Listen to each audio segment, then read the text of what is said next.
For the United States to try to extract $500 billion in mineral resources from Ukraine after giving Ukraine about $60 billion in aid is an absolute absurdity. Not only is it obviously completely lopsided, but we need to keep in mind that Ukraine has been defending the United States and our West European allies and our European allies more generally from Russian aggression ever since Russia invaded Ukraine for the second time in 2022. The Ukrainians have been doing the fighting and dying. All we've done is provide some aid, which is a pittance compared to what we've gotten from them, which is defending Europe against Russian aggression. Well, it goes beyond being transactional. Leaders can be more or less transactional and still honor their own country's interests and the interests of their own allies. Trump's transactional nature is all about him. It makes no sense even from a transactional perspective to try to extract from the Ukrainians 8 times what they've received from us in aid. It makes no sense to abandon our West European allies, to abandon NATO. These are force multipliers for the United States, and they've helped produce a more peaceful world that has benefited the United States immensely. And to abandon those commitments isn't about a more transactional approach to American interests. It's about Trump's personal interests. Trump loves Putin. Trump has loved Putin since 2016, at least. He's acted as basically an asset for Putin, at least since that time, and perhaps before that.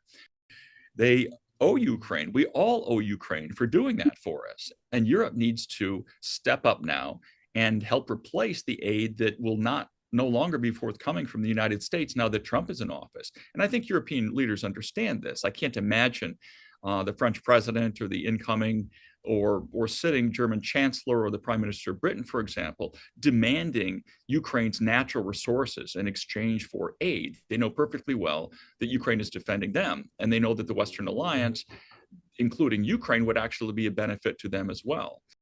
Trump is saying no NATO membership. Trump is saying Ukraine provoked the invasion, much like saying that a raped woman provoked her rape. Trump is saying that he sides with Putin and that he doesn't side with Zelensky. He's very hostile to Zelensky, like he is to our traditional allies. And then to say that, well, you should fork over $500 billion in rare earth minerals in response to all this wonderful treatment I'm giving you is beyond surreal.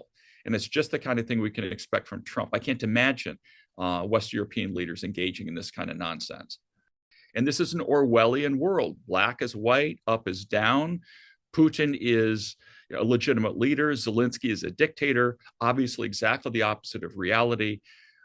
So this relationship that Trump is developing with Zelensky is basically the same kind of relationship Putin has with Zelensky. And that's because Trump apes Putin.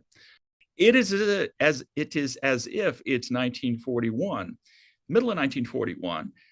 Hitler has been bombing Great Britain for almost a year. He's invaded and occupied parts of France, other parts of Europe. And President Roosevelt, the American president, decided, instead of siding with the British and the French, our allies and other Europeans, I'm just going to sit down with Hitler. Maybe we'll go to, some third country, maybe Saudi Arabia or something, and we'll discuss how we can basically get the Brits and the French to pay up. And we will, we'll kind of partition those countries. We'll decide, Hitler and I are going to decide what to do about Europe. Now, that's exactly what's happened today. It might sound like an exaggeration, but it's not at all. That's a precise analogy, especially in Europe, that they can actually defend themselves. They need to build up their own defense industries. They need to have a united diplomatic front when it comes to dealing with the imperialist power next door, with Putin, in order to survive themselves without coming under undue pressure from Russia. They're going to have to do that, and they're going to have to step up and help replace American funding for the support of Ukraine themselves. If they do that, that will be a stroke in favor of their own security. And in fact, that really needs to happen now. The Europeans can no longer count on the United States as long as Trump is president for the security. Of course, if a Democrat came back to power, then obviously things would change. But for the next 4 years, we have Trump. And it's important for them to know that they cannot count on Trump. the notion that somehow Putin's going to take what he's got and then go home and take his toys and go home and be fine is absolute nonsense. What Putin's going to do is take what he can get now. Then he's going to go home and he's going to rearm. He's going to try to, seek whatever economic recovery he can do. And he will begin in short order to start the pressure on Ukraine again in anticipation of another invasion. This is going to happen. Putin says it's going to happen. He's been saying this is going to happen for a long time. And if we don't take him seriously and take him at his word, we're making a huge mistake. Let's face it also, the Ukrainians are not going to put up with this. You consider what they have sacrificed. You consider also how independence-minded they are and how anti-Russian they've become. They didn't used to be as anti-Russian, but how anti-Russian they become, especially since the first Russian invasion in 2014. They're not just going to take this lying down. They're going to continue to try to fight.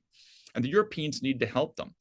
What's more, it's important to note that, again, the Europeans are key actors now. They have to insist on a seat at the table. But even if Trump doesn't seem to give it to them, they have to do their own negotiations. They have to do their own thing. They can't sit around and suck up to Trump and wait for Trump to give them something that they seek. This idea that everything depends on American security guarantees is understandable that European leaders feel that way because that's the world they've lived in for the last 80 years. But that's no longer the world they live in. They need an independent defense policy, and they need stronger, bigger militaries and defense industries to defend themselves. And they need to go it alone without the United States to the extent that that's necessary.